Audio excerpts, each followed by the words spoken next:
Hello and welcome to another TLDR EU video. It's no secret that the EU wants to get bigger and stronger as time goes on. While seeking to establish an ever closer union between its existing members, it also wants to be wide open to new countries to enter and join the family. The most pressing candidate country at the moment being Montenegro. So in this video, we'll take a look at why Montenegro wants to join the European Union and whether that's looking likely as things stand.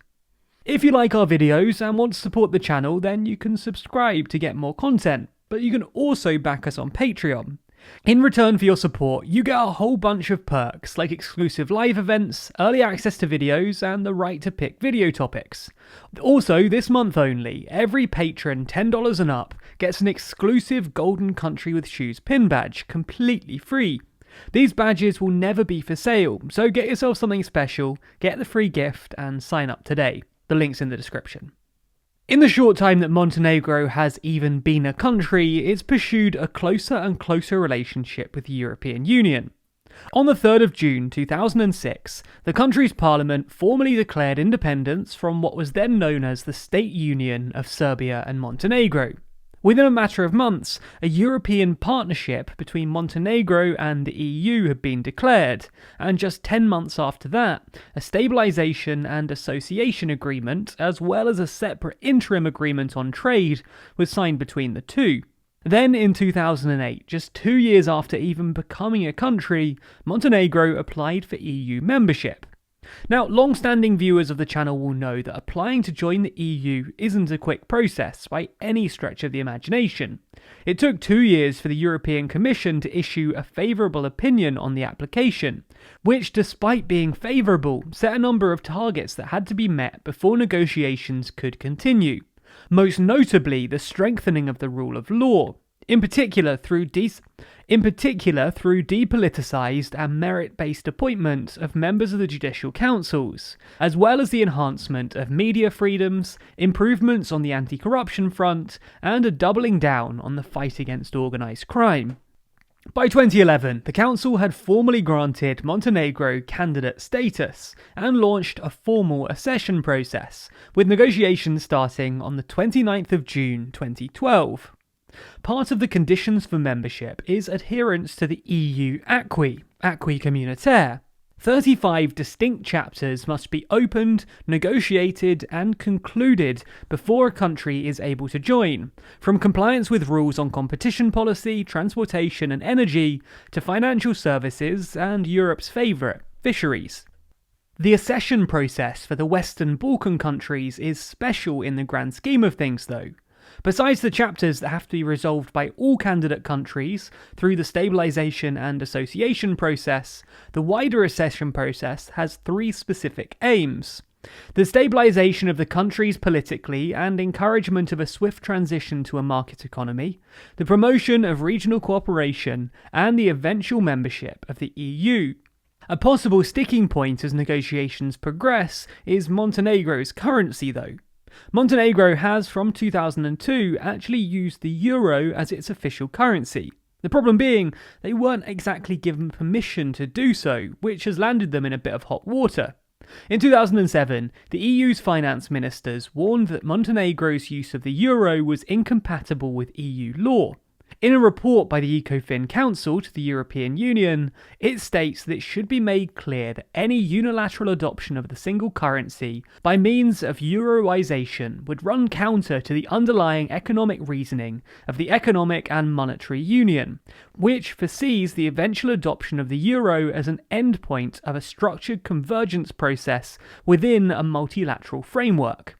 In layman's speak, you jumped the gun, buddy. Countries wishing to join the euro must in the first regard be a member of the EU, but they also must meet a series of economic criteria to ensure that their economy is compatible with the wider eurozone, known as the Maastricht or Euro convergence criteria.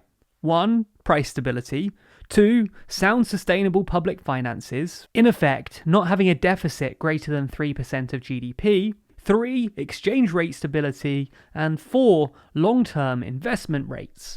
Because Montenegro didn't go through any of these steps when adopting the euro without permission, there has been some discussion about whether Montenegro would be forced to abandon the euro during negotiations in order to fill the requirements of the chapters on economic and monetary performance, something the then finance minister hoped wouldn't be the case, saying that in his opinion it would be extremely economically irrational to return to our own currency and then later go back to the euro. A view with added credence when you consider the fact that Montenegro is unlikely large enough to be able to influence or otherwise affect the wider Eurozone on its own. Nonetheless, the minister stressed that we as the government of Montenegro will adopt some certain elements which should fulfill the conditions for further use of the euro, such as adopting fiscal rules. Anyway, enough backstory and procedure. How do things stand right now? Well, from the EU side, things are looking up. As of their 2020 report on the accession process, Montenegro has opened all required chapters and provisionally closed 3: science and research, education and culture, and external relations. The report highlights how Montenegro is step by step getting closer and closer to accession. Montenegro is now moderately prepared when it comes to public administration reform, having made headways with respect to the fight against corruption and organised crime.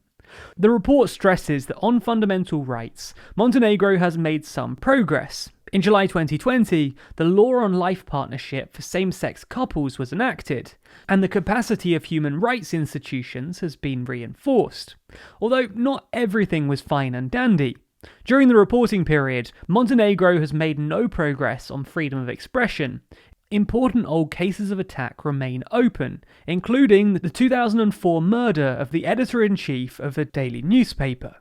For the EU, Montenegro's successful accession into the Union could be the linchpin that makes the rest of the West Balkans double down on their accession processes. Montenegro's finance minister believes that it could be the broker between the EU and fellow countries, saying, "I think that if we lead by example, the whole Western Balkans region might be following us. Not because we're the best, far from that, but because maybe we want EU membership the most." Although accession is still far from a foregone conclusion, even if Montenegro does close all of the chapters, because they ultimately need the sign-off of all of the other member states, of which France could be their biggest potential blockade. In the words of Euronews, for President Emmanuel Macron, who faces elections next year, and who finds a significant population of citizens hostile to further immigration, enlargement carries significant political risk. However, while France might not be keen, there appears to be clear and overwhelming support in Montenegro when it comes to them joining the European Union. A recent poll put support for membership in excess of 80%, a large chunk ahead of their neighbour Serbia, where support for them joining the EU sits at just 63%. So the people of Montenegro want to join the EU, and it appears that a lot of the building blocks are now in place for it to bring the total number of EU members back to 28. Let's not go over what led to it becoming 27 again. But is the government just as keen? Well, it's important for us to actually explain the tension in Montenegro at the moment. After all, the country only gained independence in 2006, and even then only with 55% of the vote. There's still a large proportion of the population who see themselves as Serbian, and therefore want closer ties to Belgrade, not Brussels. This recent tension has come to fruition due to a 2019 proposed law that would require Serbian churches to prove that they owned property in Montenegro in 1918 or prior. The logic is that in 1918 the Kingdom of Montenegro joined the Kingdom of Serbia, Croatia and Slovenia, and the property of the Montenegrin Orthodox Church was incorporated into the Serbian Orthodox Church, effectively leading to the Montenegro Orthodox Church losing all of its property to the Serbian Orthodox Church. So, if the Serbian Orthodox churches can't prove they owned the land prior to 1918, then the Montenegrin government would have the ability to impound the church, although the government previously claimed that they wouldn't actually do this. Anyway, later in 2020, a new government came into power, one that's been accused of being more pro-Serbian, and representing those in Montenegro who feel more allegiance with Serbia. They've claimed that they want to amend this controversial law, which in turn has caused mass protest.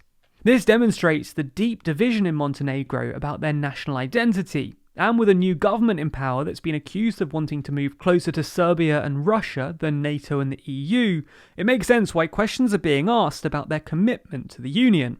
However, this new government has gone to great lengths to reassure the international community that they do still want to join the EU and remain a member of NATO. The Prime Minister has reassured citizens that the country's future is in Europe and that he planned to strengthen the country's relationship with NATO.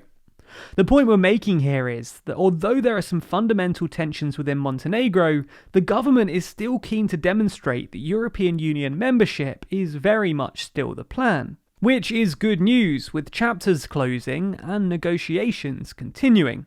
So what do you think? Is Montenegro about to make the EU 27-28 again? Or is there more than meets the eye, with conflict growing in the country? As always, let us know your thoughts in the comments below.